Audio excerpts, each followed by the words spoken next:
자, 이어서 한번 들어가 보도록 하겠습니다. 이번에 2021년 산업안전 지도사 2차 기출해설이고 단답형입니다. 자, 일단은 그 2022년도를 먼저 보고 오신 분들도 있고 요거를 이제 처음 보시는 분들도 있을 텐데 2022년도 거를 먼저 보시고 오는 게 좀 좋을 것 같아요. 자, 한번 들어갑니다. 절삭가공에서 절삭제의 사용 목적 세 가지를 쓰시오. 단답형이고 2017년도에도 비슷한 유형의 문제가 나왔습니다. 뭐 2017년도에는 절삭제 문제가 나오지는 않았습니다만은 그 윤활제 관련된 문제가 나왔었죠. 한번 봅니다. 자, 첫 번째 크게 보면은 절삭제는 세 가지를 보시면 됩니다. 냉각작용, 윤활작용, 세척작용 이렇게 단답형으로 쓰셔도 아마 맞음 처리가 되었을 거예요. 그리고 요걸 조금 구분하자면 냉각을 하는데 무엇을 냉각하느냐? 공구를 냉각한다. 왜 공구를 냉각하느냐? 공구의 경도 저하를 방지하기 위해서 라고 쓰셔도 틀리지 않았을 거고, 또 가공물을 냉각한다. 가공물의 정밀도 저하를 방지하기 위하여.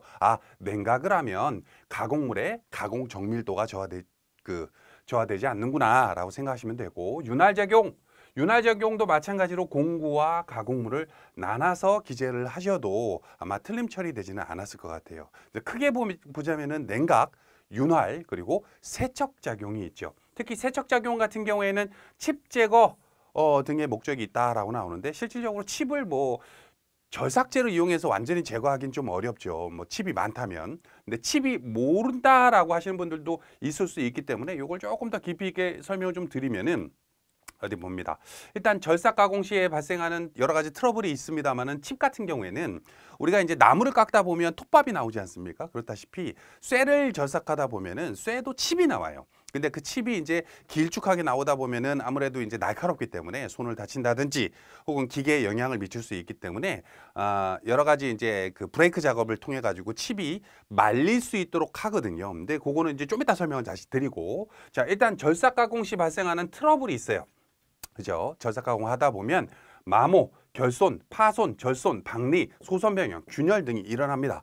요거에 대한 내용은 또 나눠지게 된다면 공구에 대한 이런 문제가 나올 수가 있고, 공구가 마모된다든지, 그죠? 그리고 가공물에 대한 이런 트러블이 발생할 수도 있습니다. 그렇기 때문에 절삭제를 이용해 가지고 이런 트러블을 줄이고자 하는 노력을 해야겠죠. 근데 자세히 보자면은 사고들을 발생을 하죠. 뭐 우리가 절삭제 같은 그 절삭 가공을 하다 보면 뭔가가 회전된다든지 혹은 깎인다든지 하다 보면은 어떤 협착, 요거 같은 경우는 매번 말씀드리잖아요. 기계 설비의 위험점에 대한 내용인데, 협착, 끼임, 절단, 물림, 접선 물림, 회전 말림 등에서 어떤 우리 선반이라든지 가공 선반이라든지 이런 걸 하다 보면은 어디에 말린다든지 협착된다든지 이런 이제 사고들이 발생이 되게 되는데, 요거를 방지하기 위해서 우리들이 보호가드, 방진구 및 돌리개, 방진구 설명을 드려야 되나?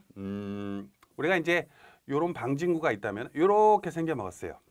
요렇게 생겨 먹었는데 우리가 바이스처럼 이렇게 봉을 딱 끼워놨으면 고속으로, 보통 우리가 이제 절삭을 한다 그러면은 굉장한 고압이나 혹은 고속으로 회전을 한다든지 하기 때문에 그게 이제 가공물이 팅 하고 날아갈 수가 있기 때문에 제대로 딱 결합이 될 수 있도록 이런 방진구 등을 이용해 가지고 고정을 시켜 놓게 됩니다. 이게 돌아가겠죠, 그죠? 그게 방진구 및 돌리개 등의 내용이고, 가공물 고정에 쓰여요. 그리고 비상용 급브레이크 설치, 우리가 이제 뭔가를 작업을 하다 보면 아까도 말씀드렸다시피 협착이라든지 회전 말림 등이 일어났을 때 갑자기 탁 끌 수 있게끔 하는 비상 브레이크에 대한 내용이 분명히 있어야 되고, 침 및 절삭제 비산 방지 조치, 뚜껑 같은 거 닫을 수 있게끔 해야겠죠. 특히 이제 이 절삭제 같은 경우에는 온도가 굉장히 많이 올라갑니다. 아까도 말씀드렸다시피 윤활제와 절삭제의 가장 큰 차이점이 뭐냐면은 온도예요, 온도. 보통 우리가 기본적으로 쓰는 윤활제다라고 하는 거는 온도가 많이 올라가 봤자, 윤활되는 그 표면에서 200도씨 정도밖에 안 올라가요. 많이 올라가 봤자. 근데 이제 절삭제 같은 경우에는 고온고압으로 뭔가 작업이 되다 보니까 이게 심한 경우에는 700에서 800도까지 올라갑니다.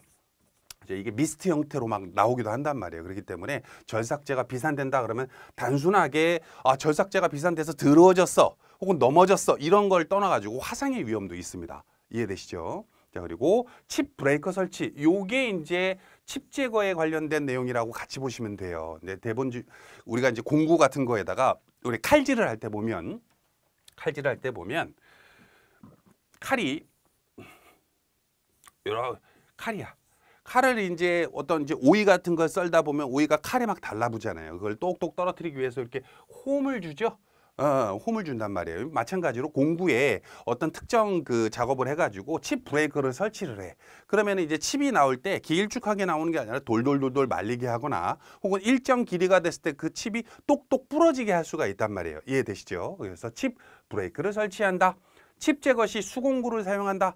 이게 칩을 보통 우리가 이제 그 치우다 보면은 우리가 이제 어떤 그 기계에 칩이 잔뜩 쌓여 있을 때 그거를 이제 맨손으로는 못 잡지. 근데 보통 이제 뭔가 장갑을 끼다든지 이렇게 잡다는데 보통 그걸 제거하기 위해서 당연한 얘기겠지만 기계를 정지를 하고 그죠? 그리고 보호 장비를 연다든지 뚜껑을 연다든지 해가지고 칩을 제거하게 되는데 손으로 하다 보면 아무래도 다칠 수가 있단 말이에요. 이런데 그죠? 그렇기 때문에 브러쉬나 갈퀴 등 이용해서 칩을 제거해야 된다. 이런 내용이고요. 사용 철저히 해야 한다. 그리고 보호 장비를 착용한다. 마찬가지겠죠. 아까도 말씀드렸다시피 비산제가 제가 원치 않았는데 예를 들어서 이제 우리라든지 어떤 뚜껑이라든지 이런 게 없어가지고 비산이 되게 됐을 때 화상의 위험도 있기 때문에 보호 장비를 착용해야 됩니다. 당연히 귀마개라든지 보호경이라든지 이런 것도 끼면 좋겠죠. 그죠? 주변 정리, 오차. 주변 정리 같은 경우에는 넘어짐 방지에 대한 내용인 거고 옷차림 같은 경우도 마찬가지예요. 우리가 이제 제가 이제 한 28살 정도 때 이제 아르바이트를 이제 한참 이것저것 막 하고 있었을 때 을지로 있어요. 을지로 뒷골목에 가면은 이런 이제 공장들이 굉장히 많습니다. 소규모 공장들이 많은데 그런 쪽에서 보통 작업하는 분들 중에 겨울에 작업을 하다 보면 잠바를 입고 작업을 해요. 근데 잠바 중에는 이런 이제 손이라든지 이런데 이렇게 끈이 달려 있는 것들이 있어요. 고개 끈이 주렁주렁 하다가 뭐 이렇게 회전 말림 어디 갔어? 회전 말림 등으로 이게 말려 들어가는 경우가 있단 말이에요. 그래서 옷차림 같은 경우에도 주의해야겠죠. 당연히 옷이 있으면 그 옷을 바지 안에 넣어서 이 옷이 말려 들어간다든지 이런 거를 줄일 수 있게끔 옷차림도 굉장히 중요합니다. 그죠? 그리고 면장갑 금지 이건 뭐 당연한 얘기죠. 그죠? 그래서 우리가 보통 협착 방지 장갑이다라고 해가지고 한 2, 3만 원짜리 장갑이 있어요. 그런 거를 이제 껴야 된다. 이런 내용입니다. 그래서 우리가 기본적으로 아까도 말씀드렸다시피 2017년도 감사와 풀프루프는 왜 가져왔어? 이건 건너뛰고 자 2017년도 과연 무슨 문제가 나왔느냐? 윤활유의 절삭제는 아니죠. 윤활유의 점도 지수에 관해서 스시오 단답형 1번 문제로 나왔어요. 그죠? 우리가 이제 흔히 말해서 절삭제 그리고 윤활제를 비교 설명을 할 때 아니 당연히 절삭제도 윤활작용이 되고 그죠? 냉각작용도 됩니다. 그죠? 그리고 윤활유 같은 경우에는 보통 냉각작용도 되고 윤활작용도 돼요. 방청작용도 되고 여러 가지 기능이 있는데 기본 포커스를 맞췄을 때 윤활유 같은 경우에는 윤활작용에 굉장히 큰 포커스가 맞춰져 있어요. 윤활. 그죠? 이름도 윤활유잖아. 그죠? 절삭제는 윤활작용은 서브로 얻는 효과다라고 보면은 가장 큰 목적은 냉각이에요. 냉각. 그죠? 냉각. 공구라든지 가공물이 연루서 변형되거나 이런 경우도 있기 때문에 냉각작용을 가장 크게 봅니다. 그래서 점도가 약간 절삭제가 좀 더 낮죠. 그죠? 자, 일단 점도지수 같은 경우에는 2017년 기출 문제지만 조금 보자면은 윤활유도 점도가 그 변형이 돼요. 온도에 따라서. 그래서 어떤 이 윤활유 같은 경우에는 어떤 온도에서 점도가 어떻게 되느냐 해가지고 40도와 100도를 구분해가지고 점도 차이가 있겠죠. 요거에 대한 비율을 쓰는 게 바로 점도 지수입니다. 요건 간단하게 설명을 좀 드리고 자 다음 문제에 넘어가서 자 2번 기계기구 설비의 설계 제작에 관련된 사용 응력 및 허용 응력에 관하여 쓰시오. 이건 쉽다면 쉬운 거고 어렵다면 어려운 문제일 수도 있어요. 하지만 이제 요 관련해서 이 문제가 나왔고 또 2019년에도 비슷한 유형의 문제가 나왔습니다만은 우리가 이제 이 산업안전 지도사라는 그 시험을 볼 때 응력을 특히 기계 파트에서는 떼놓고 생각할 수가 없어요. 근데 자세히 한번 들어가 볼게요. 일단은 사용 응력은 뭡니까?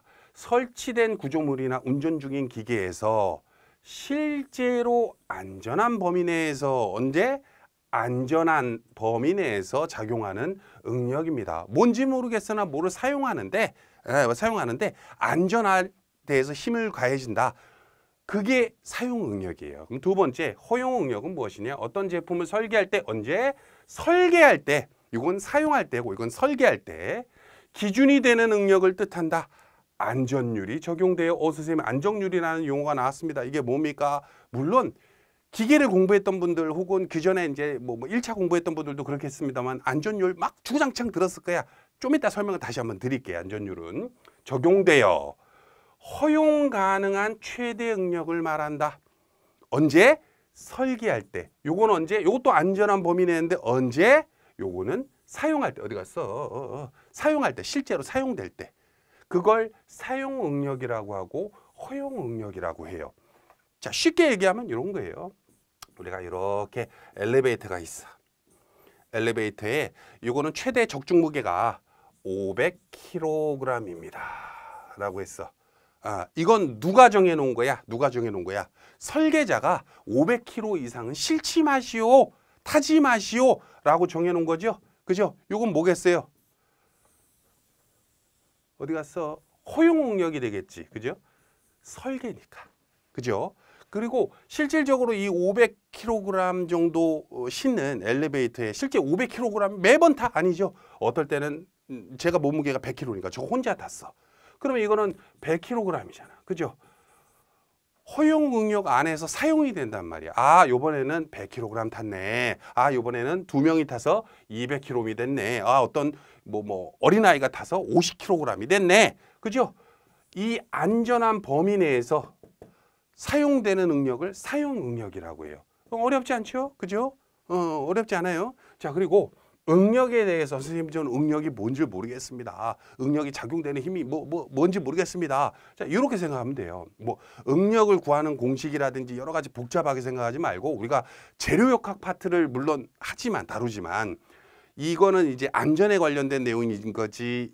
실제로 우리가 설계를 하거나 재료역학을 무슨 연구하거나 기술사가 아니잖아. 그죠? 요거를 조금 단순화해서 설명을 드려볼게요. 이런 재료가 있어. 양 옆에서 1000N의 힘으로 당긴다고 볼게요. 이것도 1000이야. 저기서 인장강 착 당긴단 말이야. 그러면은 이 재료가 힘을 받겠죠. 그리고 요거에 단면적이 있어요. 단면적이 이렇게 있겠지. 그죠? 여기에서 어느 정도 응력을 받느냐라고 구하는 공식이 있어요. 그게 뭐냐면 응력은 단면적분의 하중이구나. 단면적분의 하중이구나. 그러면 하중은 1000인 걸 알았고 단면적은 얼마입니까? 만약에 요거를 10mm 곱하기 가로가 그리고 세로가 또 10mm라고 봤을 때 이 넓이는 얼마입니까? 100mm의 제곱이 되겠죠? 그죠? 그럼 나누기 1000이잖아. 1000. 그죠? 1000. 그죠? 그러면 쪼개서 각각의 요거를 100개로 막 쪼개. 그럼 1mm의 제곱당 받는 응력은 얼마입니까? 100 떨어지고 10이 되겠죠? 요거의 응력은 10이구나. 메가파스칼 이런 단위는 생각하지 말고 그냥 10이구나 라고만 생각을 하자고. 그죠? 자, 근데 10으로 했더니 야, 이거 땡강하고 끊어져 버렸네. 요거를 5로 낮추고 싶어. 그러면 어떻게 해야 돼요? 둘 중 하나죠. 힘을 500으로 줄이거나, 그죠? 500으로 줄이거나 아니면 똑같이 1000이더라도 요걸 2배로 사이즈를 키우면 되잖아. 그죠? 100인데 요걸 200으로 바꾸면 어떻게 돼요? 1000이니까 5로 줄어들잖아. 그죠? 자, 그러면은 어떤 재료가 어느 정도 힘 이상이 됐을 때 파괴가 일어난단 말이에요. 그죠? 그 파괴가 일어나지 않게끔 하기 위해서는 재료를 두껍게 하거나, 그죠? 혹은 단면적을 넓게 한다는 소리예요. 넓게 하거나 아니면 힘을 줄여줘야 되는구나. 그죠? 근데 내가 뭔가를 만들었어. 아까도 말씀드렸다시피 엘리베이터를 딱 만들었어. 응? 근데 이 엘리베이터에 500kg을 타시오라고 허용 응력을 기재를 해놨단 말이에요. 허용 응력을. 이 이상 타면 안 됩니다. 근데 실질적으로 엘리베이터에 500kg가 아니라 1000kg를 태웠어. 1톤을 태웠어. 그런다고 엘리베이터가 뚝 떨어집니까? 그건 아니라는 소리예요. 그 관계도를 이해하셔야 돼. 이해되시죠? 그리고 엘리베이터에 타서 어떤 어린아이가 혹은 뭐 사람들이 장난치느냐라고 점프하는 사람도 있겠지. 그죠? 점프하는 의자가 있어. 의자가 있어. 의자가 이렇게 생겼어요. 의자에 앉았는데 그냥 앉습니까, 사람이? 털썩 앉을 때도 있고, 그죠? 점프해서 앉을 때도 있고, 그죠? 그런다고 의자가 항상 빠개지나? 물론 빠개질 가능성이 높아지겠지, 그죠? 그게 그 힘을 넘어섰을 때, 크게 넘어섰을 때 인장 강도라고 하거든요. 자, 한번 자세히 한번 또 설명을 드려볼게. 자, 한번 봅니다. 자, 일단 요거는 응력이 있어. 이건 기본적으로 응력이 어떻게 구하는 거구나. 이런 계산식은 알 필요가 없어요. 다만 응력을 낮추려면 재료를 두껍게 하거나 아니면 힘을 줄여야 되는구나. 그 관계만 이해하고 이걸 보자고. 자, 응력이 있고 변형이 일어나요. 양쪽에서 뭔가를 당겼을 때 변형이 일어나겠지. 늘어나겠지. 그죠? 옷을 당기면 늘어나잖아요. 놓으면 다시 돌아가고. 그죠? 자, 요게 이렇게 생겼어. 자, 이렇게 생겼어. 자, 그러면은 여기에서 재료역학 공부했던 분들은 이거 그거구나 막 알겠지. 그죠? 근데 기본적으로 요거 같은 경우에는 이렇게 봅니다.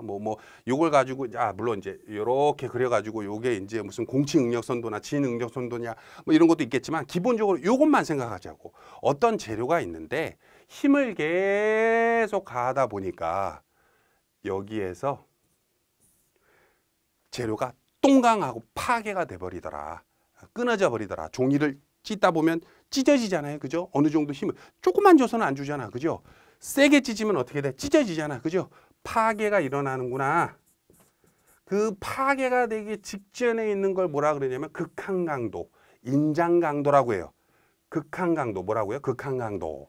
자, 그러면 선생님이 아까 아침에 엘리베이터에 500kg이 실어라라고 설계자가 작성을 해놨잖아요. 이게 허용 응력이죠. 그죠? 거기에 100kg가 탈 수도 있고 50kg가 탈 수도 있고 막 하잖아. 사용하는 건 사람들이 타니까. 그죠? 요거는 사용 응력이구나. 그죠? 근데 실질적으로 500kg가 넘는다고 엘리베이터가 떨어지진 않잖아. 그러면은 도대체 요게 떨어지는 강도가 어떻게 됩니까? 이것도 구할 수가 있어. 자, 봅니다.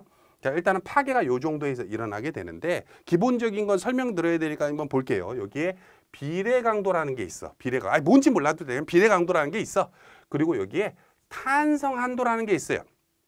그리고 여기에 항복 강도라고 있어요. 뭐 상항복 강도, 하항복 강도 그런 것도 있지만 기본적으로 우리가 탄성 항도라는 건 이렇게 생각하면 돼. 옷을 우리가 당겼을 때 놓으면 다시 돌아가잖아. 피부도 당겼다가 놓으면 다시 돌아가죠. 그죠? 근데 너무 세게 잡아당기면 옷 어떻게 됩니까? 늘어나서 안 돌아가죠. 그 한계가 탄성 한도야. 여기서 너무 그 이상 가면은 안 돌아온단 말이야. 그러면은 자동차든 엘리베이터든 어느 일정 이상의 무게가 실리게 되면은 계속 노후가 되면서 고장이 나게 되고 제품이 파단이 나게 된다. 그건 이제 우리가 SN공성에서 기존 2022년에 공부를 했던 내용이지만 계속 꾸준히 그 응력 진폭이 있었을 때, 자, 요거 같은 경우에는 이렇게 생각하면 됩니다. 자, 우리는 파괴가 되는데 안전율이 10이야. 안전율이 10이야. 여기에서 실질적으로 비례 한도보다 조금 아래로, 색깔 달리할게요. 조금 아래로 이렇게 해서 허용 응력을 정했어. 허용 응력을 정했어. 여기까지 타세요. 요게 500kg입니다. 라고 정했단 말이에요. 근데 안전율은 어떻게 구하냐면 안전계수라고도 하죠. 극강한도, 허용 응력 이렇게 나눠요. 허용 응력 우리가 방금 배웠던 요거는 설계할 때 쓰는 거, 그죠? 요거 500kg입니다. 라고 엘리베이터 설명하면서 계속 말씀드리고 있잖아. 그죠? 예시로. 그럼 극강한도가 어떻게 되느냐? 이렇게 구분할 수가 있단 말이에요. 허용 응력은 극강한도 나누기 안전율로. 선생님, 극강한도가 나는 뭔지 모르는데 요게 500kg입니다. 그죠? 근데 안전율은 10이래. 그럼 극강한도가 어떻게 되겠어? 5000kg이 되겠지. 5톤. 그럼 이 엘리베이터는 5톤의 힘이 실렸을 때 그 이상이 됐을 때 어떻게 돼? 작살난단 말이야. 그죠? 근데 안전율을 만약에 10으로 했더니 500kg밖에 못 실리네. 그죠? 그럼 안전율을 내가 5로 낮췄어. 절반 뚱 땡겼단 말이야. 여기 5톤의 힘이 됐으니까 절반으로 하면 어떻게 돼요? 1톤이 됐을 때, 1톤이 실렸을 때 안전율은 5가 되고 그죠? 그러면은 점점 안전율이라고 하는 건 단위는 없지만은 안전율이 늘어나면 늘어날수록 안전하게 사용할 수 있는 거고, 반대로 안전율을 내리면 내릴수록 어떻게 돼? 모재를 얇게도 만들 수도 있고, 또 재료가 좀 덜 들어가기 때문에 비용을 낮출 수도 있고, 또 그러다 보면 어떻게 돼? 사고가 날 가능성이 높겠구나라고 하는 것까지만 생각을 하자고. 자, 그러면 안전율 같은 경우 선생님 안전율을 구하는 공식을 지금 알려준 겁니까? 그렇게 생각하지 마시고, 안전율이 높으면 안전한 거구나. 안전율이 낮으면 안전하지 않은 거구나. 내가 어떤 그 중국에서 의자를 샀는데 그냥 평소에 내가 쓰던 의자에 털썩털썩 앉았는데 그때는 아무 일도 없었어. 근데 분명히 중국에서는 의자를 샀는데 여기 의자 살 때 쿠팡이나 이런 데서 이 의자는 100kg까지 괜찮은 의자입니다 라고 해서 샀어. 근데 난 100kg인데 앉았더니 와장창 하고 부서져 버렸단 말이야.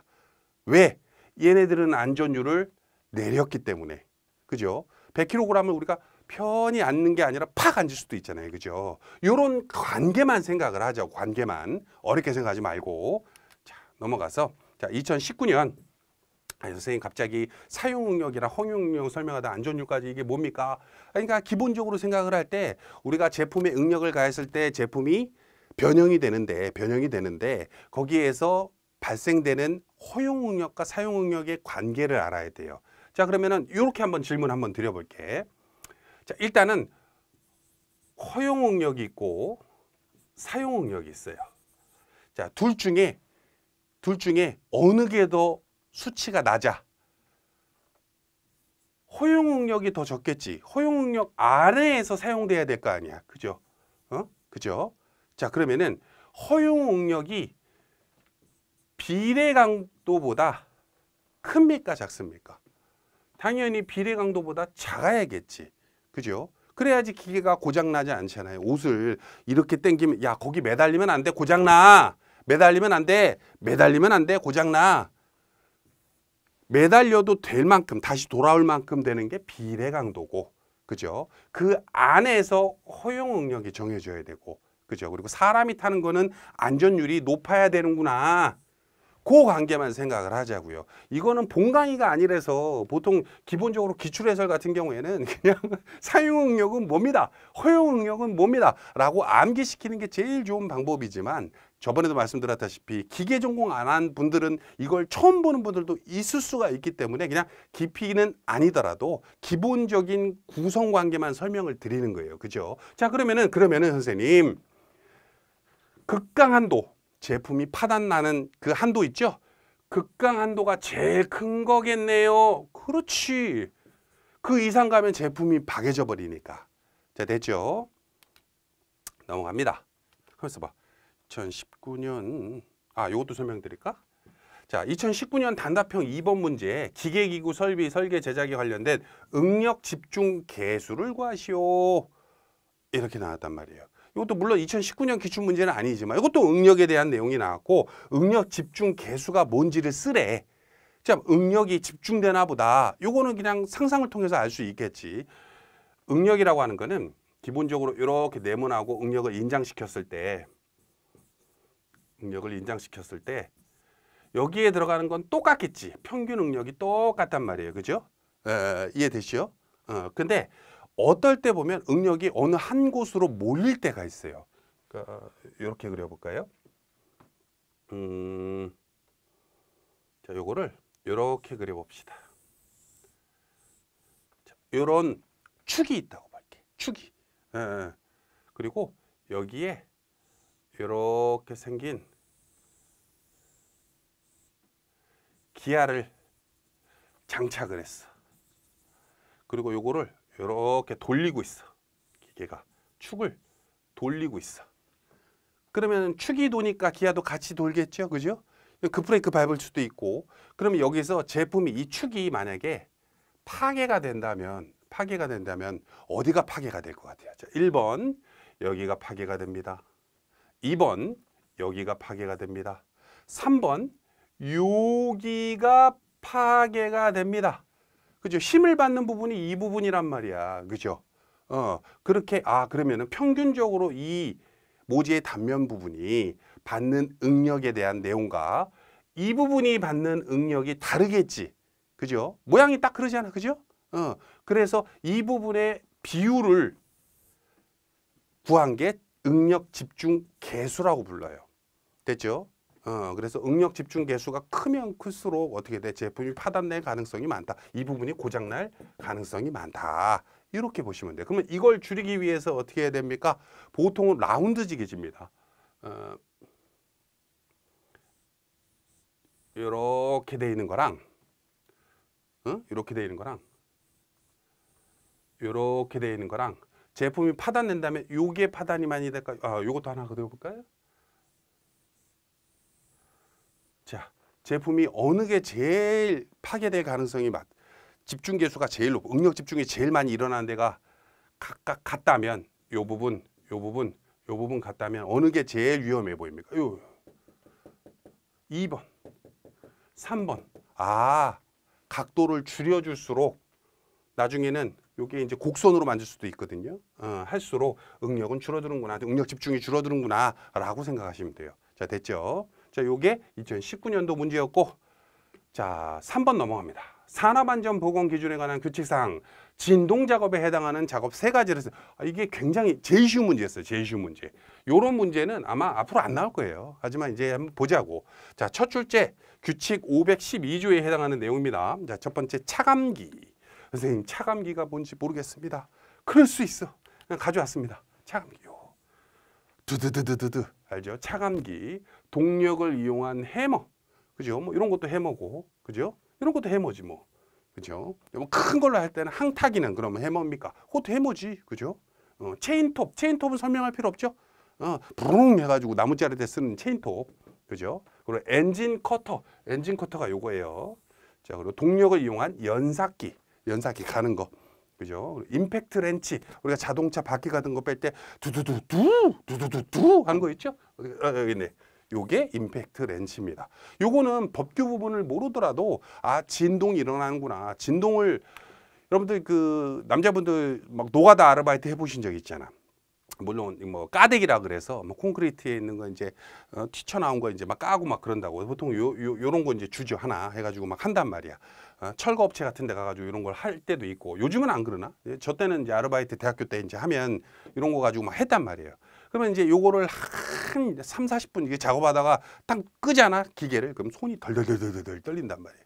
그죠? 이런 진동 작업에 해당하는 작업을 한다. 여기 써 있죠?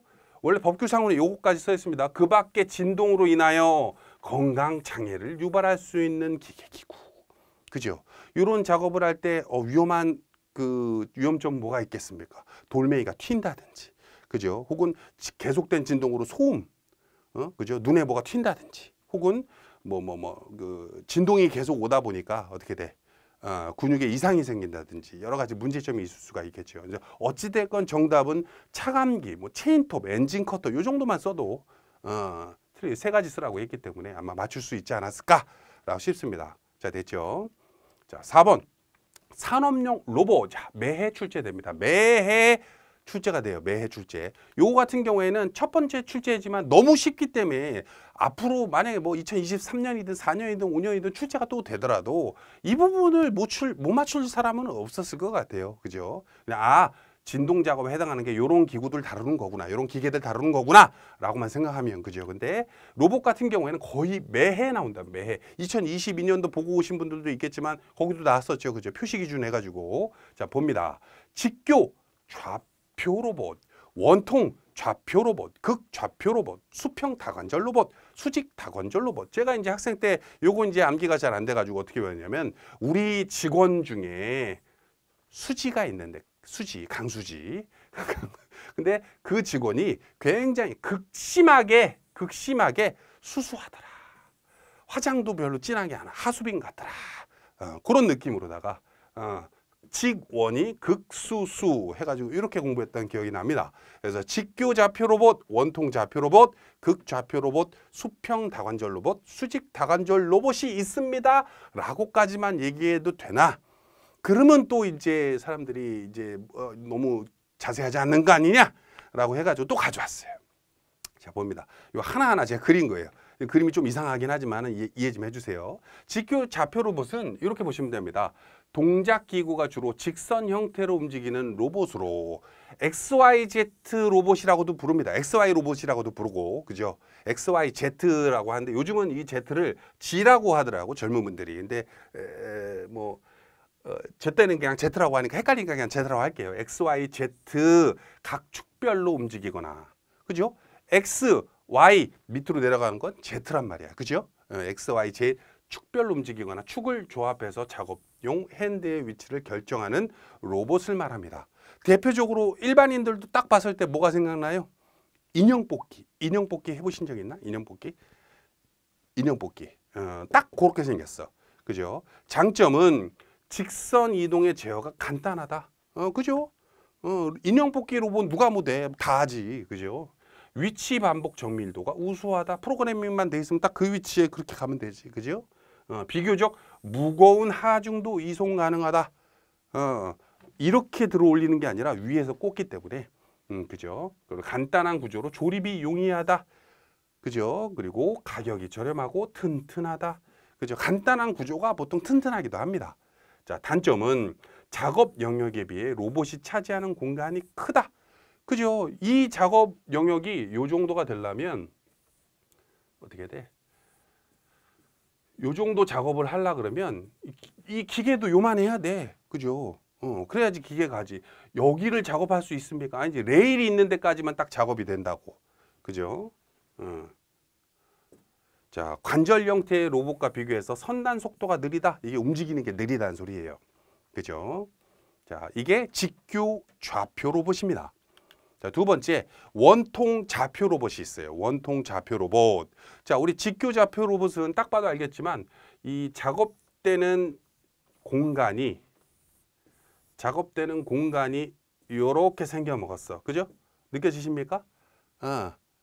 그리고 원통 좌표 로봇은 두 개의 직선 축과 하나의 회전 축이 있어요. 이렇게 회전이 돼. 그래서 요 작업의 영역은 이렇게 작업이 될 거예요. 느낌 옵니까? 느낌 옵니까? 이렇게 돌아가서 이런다고. 그죠? 밑으로 내려가서 이렇게 하고. 그죠? 원통의 길이야 반경 방향으로 움직이는 두 개의 직선축과 원의 둘레 방향으로 움직이는 하나의 회전축으로 구성된다. 그죠? 회전축 하나에 직선축 두 개예요. 위아래, 앞, 뒤, 회전. 그죠? 요게 원통 좌표 로봇입니다. 넓은 수평 부위의 운동이 가능하다. 그죠? 뛰쳐나가면 되니까 이걸 더 길게 뽑으면 여기까지도 작업이 되겠죠. 그죠? 더 길게 뽑을 수 있으면. 그리고 직교 좌표형에 비해서 설치 면적이 적다. 그죠? 같은 말인 것 같아요. 직교 좌표형에 비해서 빠른 구동이 가능하다. 윙, 윙, 휙. 그죠? 그리고 단점은 베이스와 연결된 회전축은 로봇 핸드의 관성을 이겨야 하므로 전체적인 강성이 낮다. 그러니까 덜 튼튼하다. 이렇게 보시면 돼요. 제어가 직교 좌표형 로봇보다 복잡하다. 뭐 제어는 직교 좌표형 로봇이 제일 쉬우니까 비교하자면 그런 거예요. 작업물의 중량이 크면 정밀도가 떨어진다. 요거는 보통 뭐 다 그렇죠. 그죠?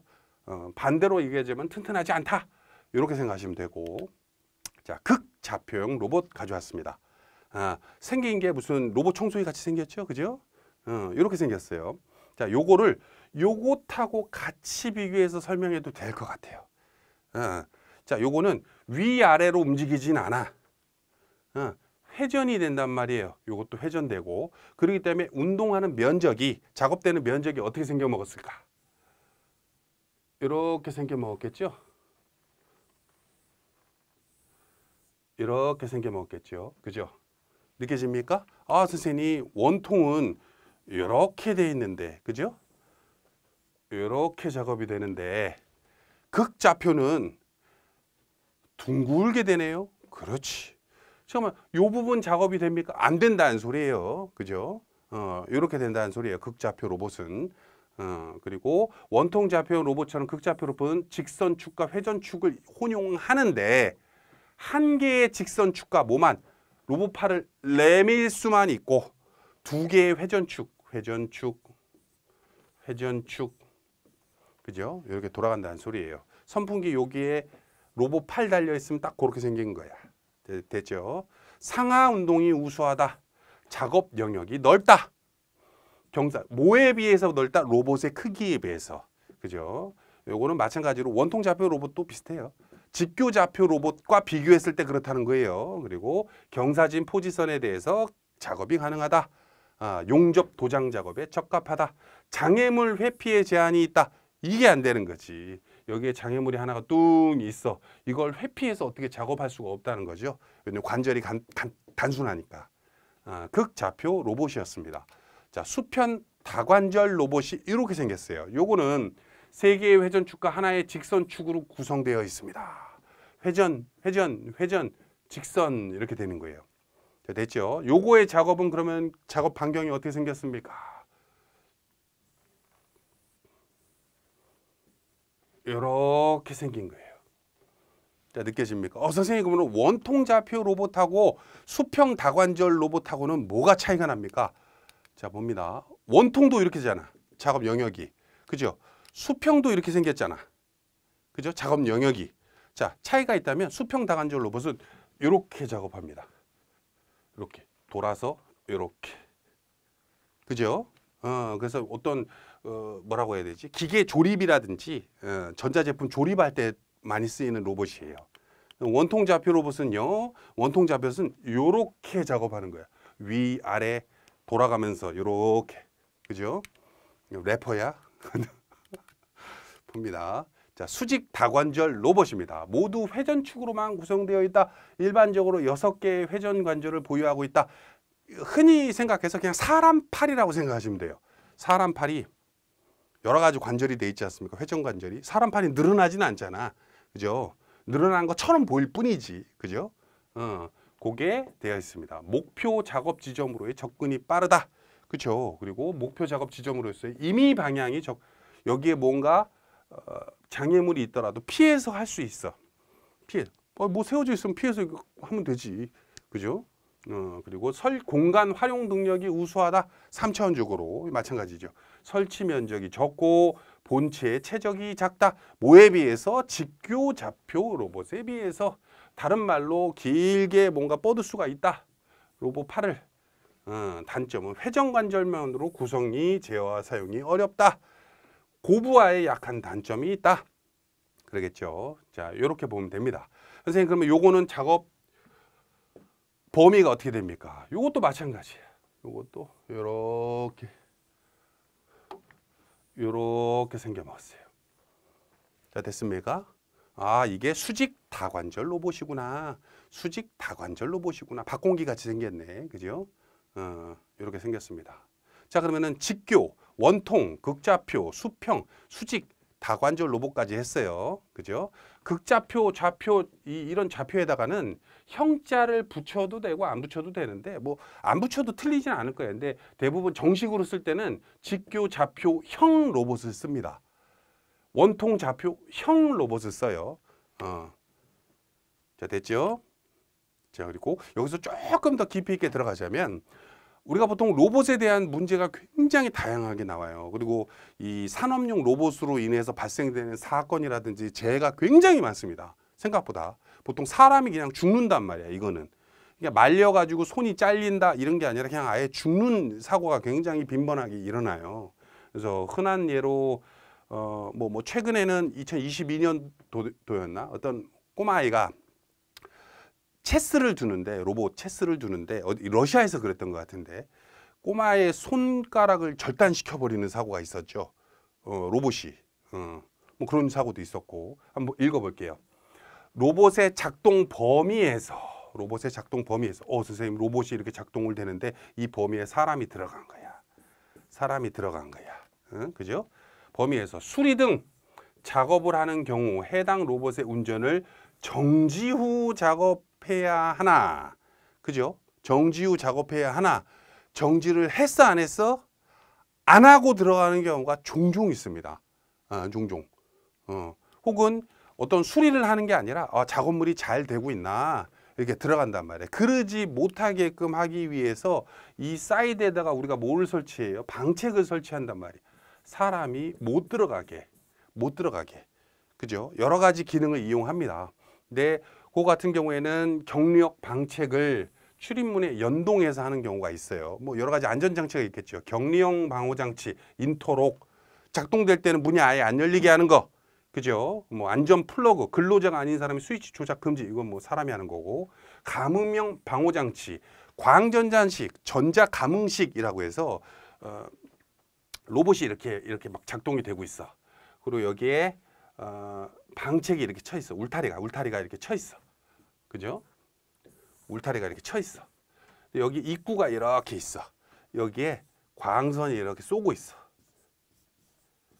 광선이 쏘고 있어가지고 사람이 딱 지나가면, 왜 우리 그 식당이나 혹은 편의점 같은데 문 열고 들어가면 띠리리리 해가지고 문 열렸다가 닫히면 그 음악이 꺼지는 경우 있잖아. 마찬가지로 사람이 여기를 딱 문을 통과하고 들어가면 자동으로 꺼지게 하는 장치, 이런 걸 말해요. 혹은 압력 감응식 방호 장치, 그죠? 여기에 이제 패드가 이렇게 깔려 있어가지고 요걸 통과하더라도 사람이 몸무게가 있잖아요. 여기 딱 이렇게 이 패드를 밟는 순간 띠띠띠 하고 기계가 멈춰버린단 말이야.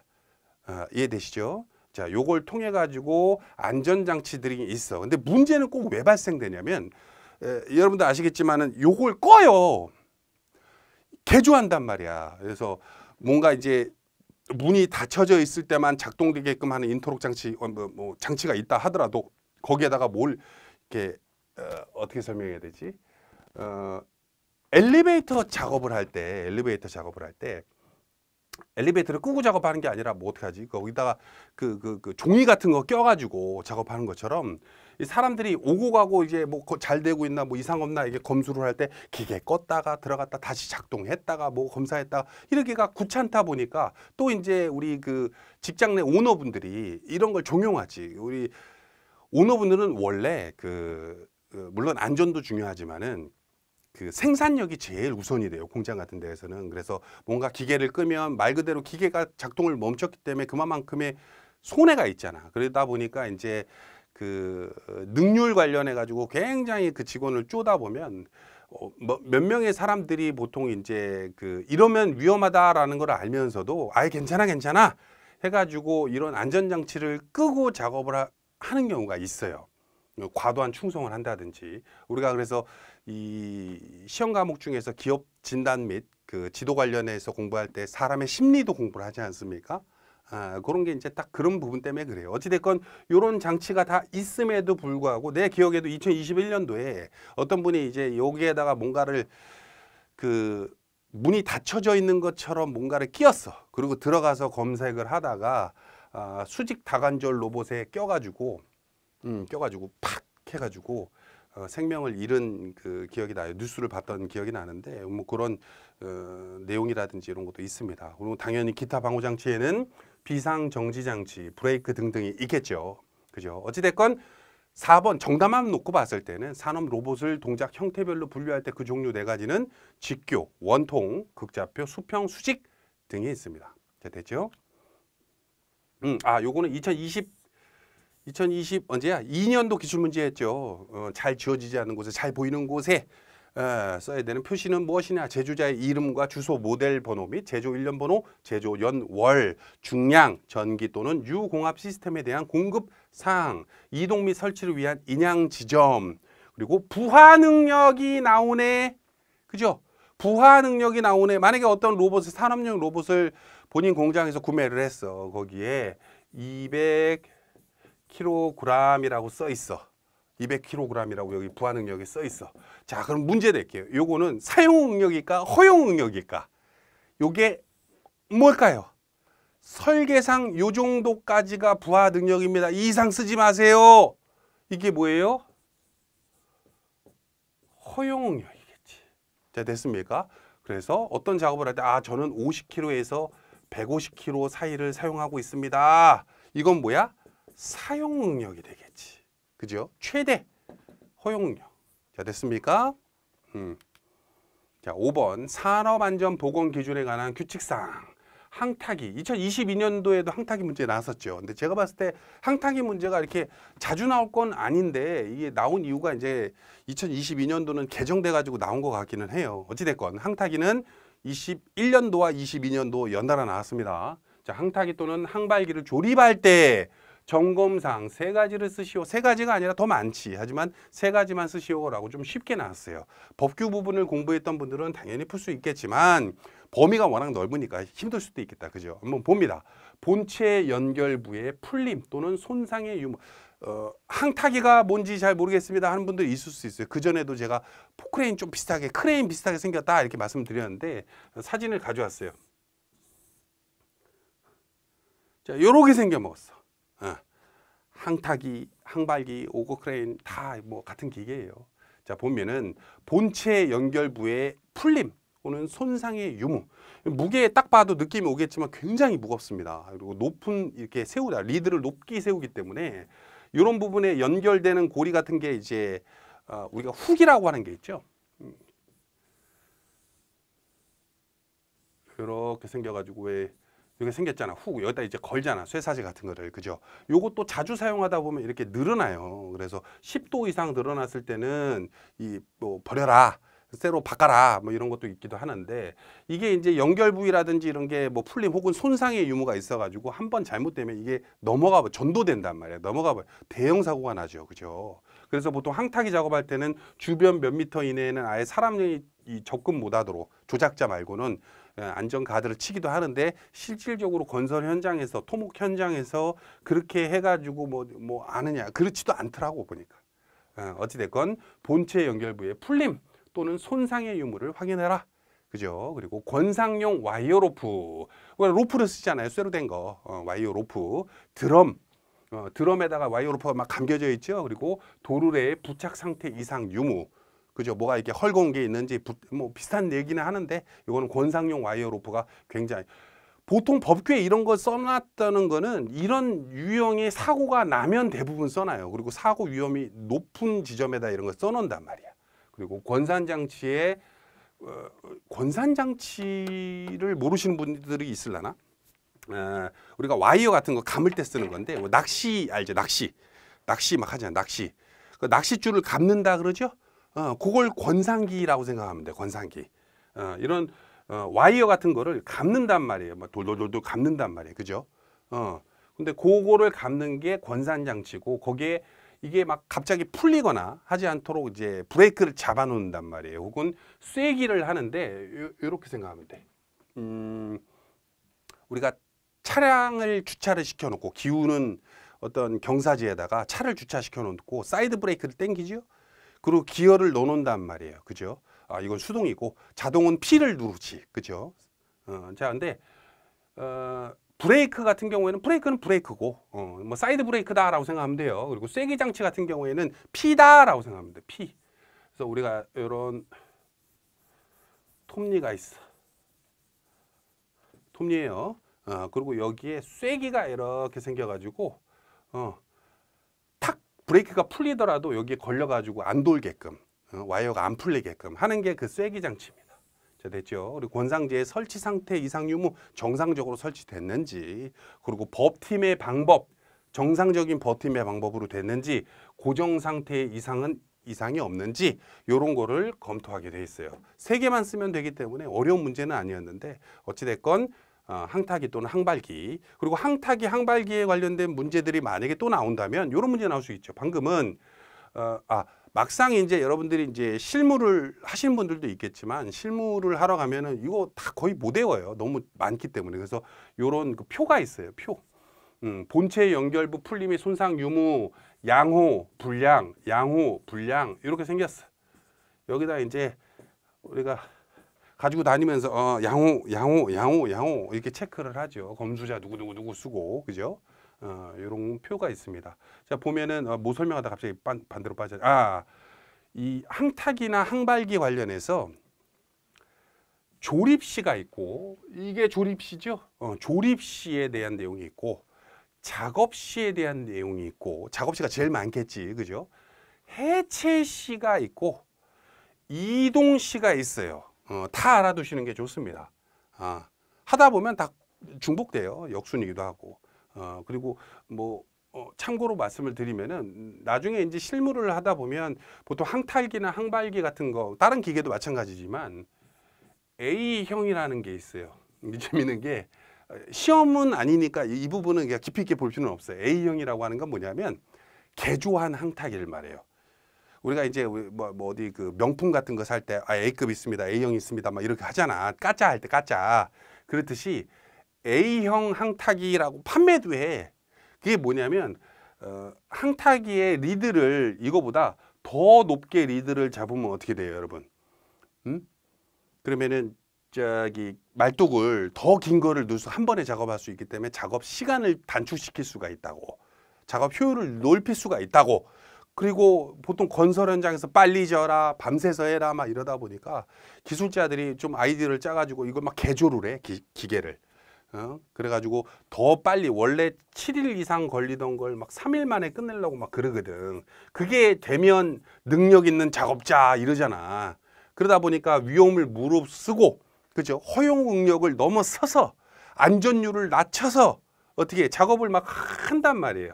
아까 로봇을 정지 안 시키고 들어가서 뭘 검사한 분도 실질적으로 뭐 사업주 입장에서는 나는 그런 거 시키지 않았다 라고 하겠지만 사업주는 그 사람한테 딱 하나만 쪼았지. 생산성이 네가 제일 떨어져.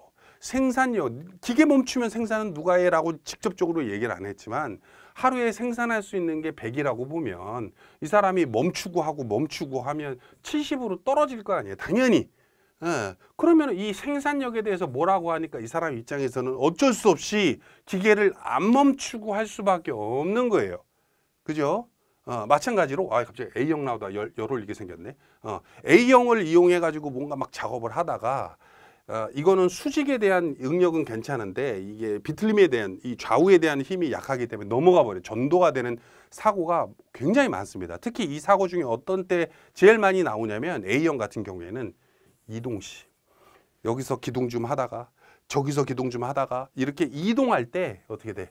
진짜 큰 사고가 많이 나옵니다. 그래서 여러분들 물론 이제 그러면 이동시를 내가 공부해야겠다라는 내용은 아니고 해체, 이동, 작업, 조립 다 공부하셨으면 좋겠어요. 이런 유의 문제가 나올 수 있다. 또 특히 2차를 준비하는 분들이 선생님 3차는 어떻게 합니까? 보통 우리가 3차 시험장에 가게 되면 이것도 설명해 드릴까? 이런 유의 문제를 내요. 보통 한 3가지 질문 정도를 하게 되는데 2가지 정도는 보통 법령 관련된 문제를 냅니다. 이것도 이제 규칙에 대한 내용이니까 낼 수 있겠지, 그죠?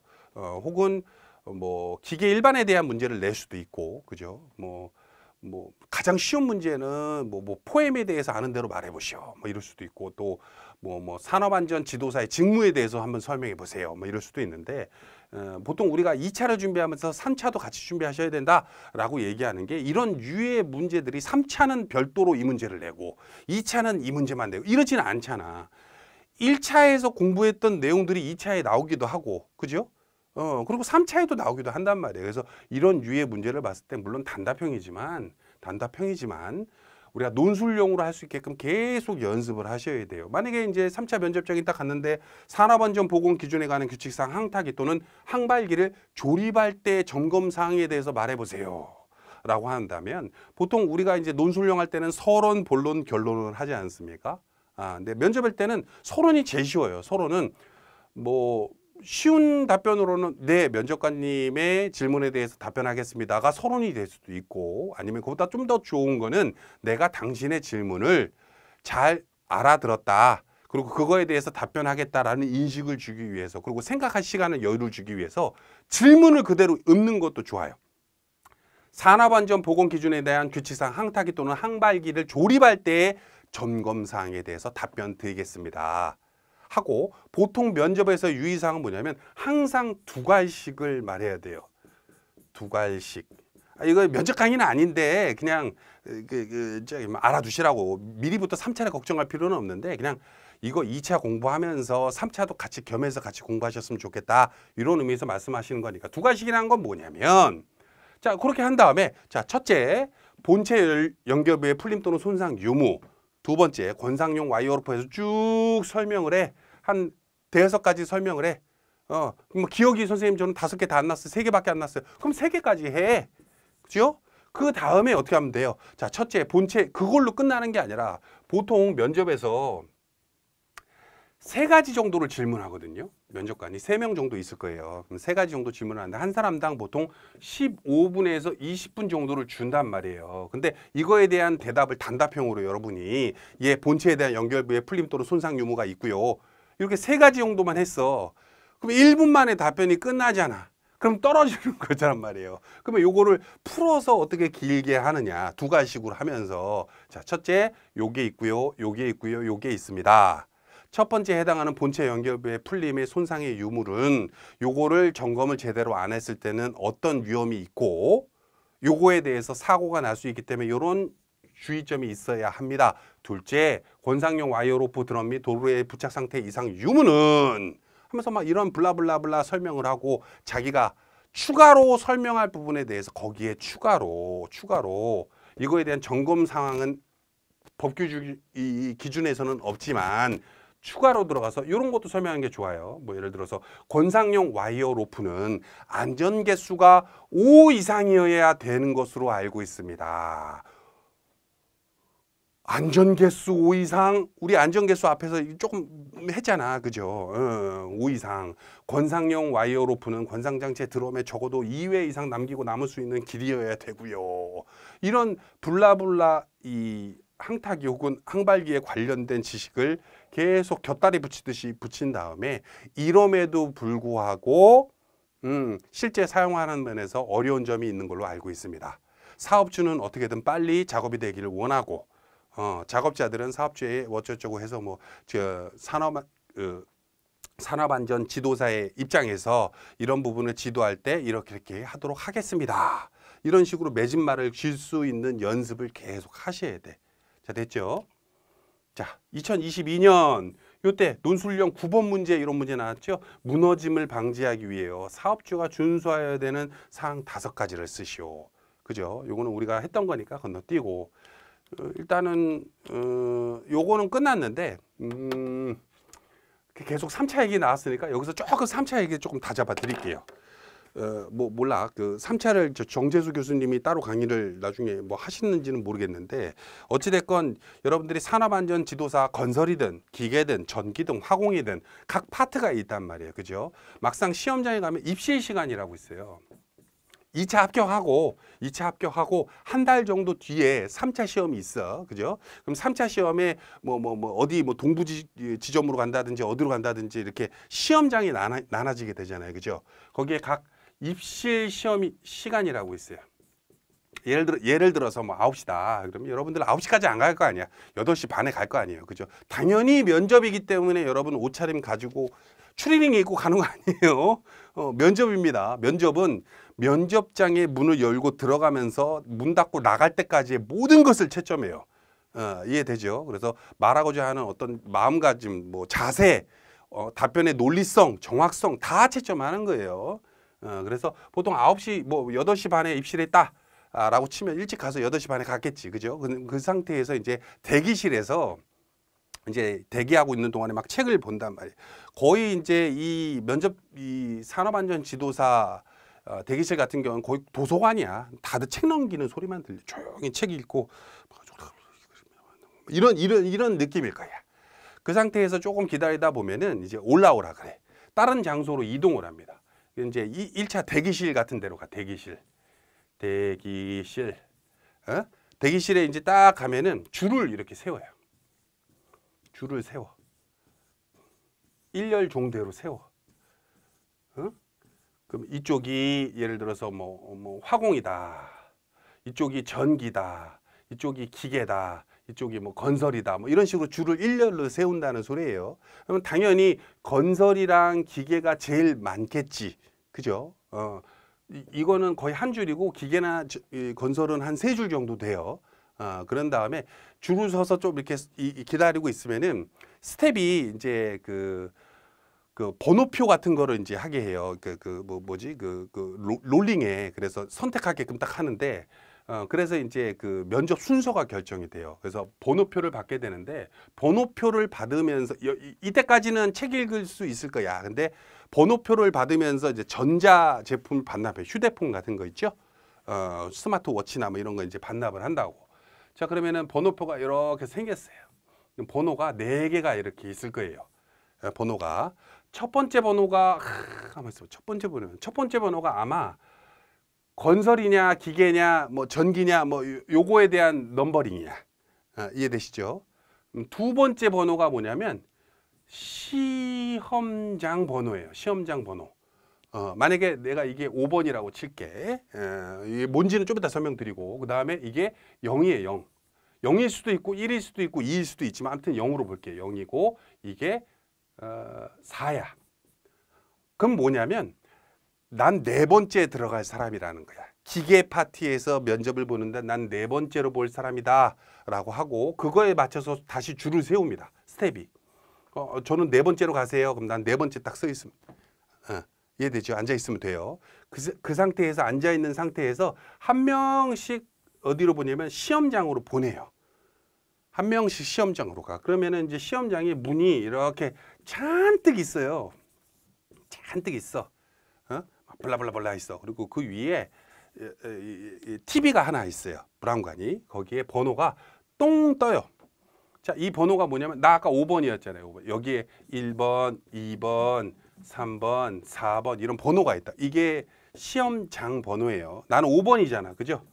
아, 내가 5번에 들어가는 거구나. 그리고 이 대기실에서 여기 최종 대기하는 대로 딱 가잖아요. 그러면 그때부터는 책을 아예 못 읽고 아무것도 못 해. 그래서 여기 내려오는 이 공간이 제일 긴장돼요. 덜덜덜덜 떨려. 손발이 막 덜덜덜 떨리고 막 내가 회사 면접 볼 때도 이러진 않았는데 이게 뭐라고 하면서 막 자괴감도 들고, 여기서 이제 앉아서 이렇게 기다리고 있겠지, 여러분들이. 이게 앉아서 기다리고 있다가 이제 뭐 들어가겠지. 딱 들어가면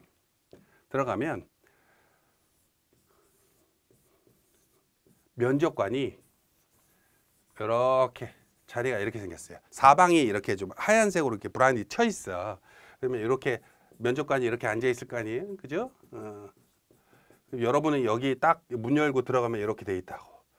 그럼 들어가면서부터 면접이 시작되기 때문에 굉장히 들어가서 쭈뼛쭈뼛하지 마시고, 뭐 면접 강의는 아니니까 뭐 어찌됐건 가서 인사 똑바로 하시고, 딱 인사하고 뭐 잘 부탁드립니다 인사하고 딱 여기 앉아. 그러면 이 세 분이 한 가지씩 질문을 할 거예요. 돌아가면서 질문은 굉장히 또박또박하기 때문에 안 들리거나 그러진 않아요. 걱정 안 하셔도 돼. 그리고 이 면접관들은 여러분들을 어떻게든 합격시켜 주고 싶어 해요. 여러분들이 긴장한 게 딱 눈에 보일 거예요. 그리고 이 면접관들이 대부분 이 교수님들이에요. 교수님들. 실무자면 참 좋겠으나 교수님들이야. 그리고 질문을 하겠지. 아까도 말했다시피 뭐 포엠에 대해서 아는 바를 다 얘기해 보세요라고 했어. 그러면은 포엠은요, 매니지먼트, 뭐 머신 뭐 해가지고 막 얘기를 해. 그 네 가지만 딱 얘기했다고 답변이 된 거예요?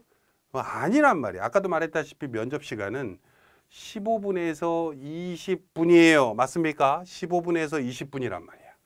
그러면 이 15분에서 20분의 면접 시간을 채우기 위해서 세 가지 질문 정도 한다 그랬죠? 그럼 하나의 질문당 몇 분 정도 여러분들은 소유하는 게 좋아? 5분 정도는 소유를 해야 돼. 그렇죠? 그래서 포엠에 대해서 나왔으면 포엠에 대해서 포엠에 대해서 답변 드리도록 하겠습니다. 포엠이란 뭐가 있습니다. 첫 번째 매는 그 안에 또 세부 내용이 있잖아, 여러분. 그죠? 그걸 쭉 얘기하고, 제가 만약에 산업안전 지도사가 된다면 이 포엠을 토대로 어떤 해서 어떤 산업안전 지도사가 돼서 안전발전에 기여하는 사람이 되도록 하겠습니다 라는 식으로 맺은말을 지을 수 있어야겠죠. 그죠? 그리고 막상 시험장 갔을 때 좀 긴장되는 내용이기도 하지만은 이런 경우가 있어요. 앞에 면접관들이 질문을 했어. 뭐라고 물어봤어. 근데 내가 잘 모르는 내용이야. 그러면 머리가 하얘진단 말이에요. 그리고 이제 뭐라도 대답을 해야겠다. 모르겠다. 난 뭐라도 대답을 해야겠다. 그래서 예를 들어서 산업안전 지도사가 됐으나 그 지도사의 지위가 이제 해체되는 요건에 대해서 말해보시오 했는데 그걸 몰라. 그래서 그거에 대해서 답변 드리도록 하겠습니다. 머리가 하얘서 막 얘기를, 자기도 뭐라 그러는지 모르는 막 얘기를 하다 보면 면접관 중에 한 명이 악역을 자처하는 분이 또 있어. 그러면 딱 뭐라 그러냐면 됐습니다. 다음 질문 하겠습니다. 딱 그래. 근데 문제는 뭐냐면 이렇게 될 줄 알고 그 리액션을 받으면 여러분들이 에이씨 그럼 다음 질문에서 잘해야겠다 하는데 이럴 줄 모르고 들어갔던 분들이 더 많을 거란 말이에요. 그리고 딱 면접장 가서 한숨 그러잖아. 그러면은 그때부터 아는 것도 답변을 못 하게 돼요. 사람이 움츠려들어서.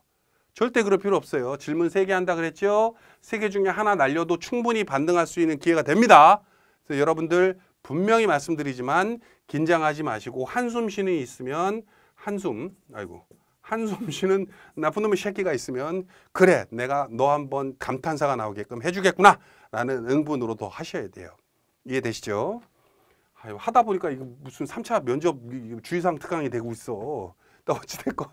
어찌됐건 1번부터 5번까지에 있는 내용을 설명을 드렸고요. 그리고 이제 조금 쉬었다가 다음 시간에 나머지 이제 논술형 문제 들어가 보도록 하겠습니다. 감사합니다.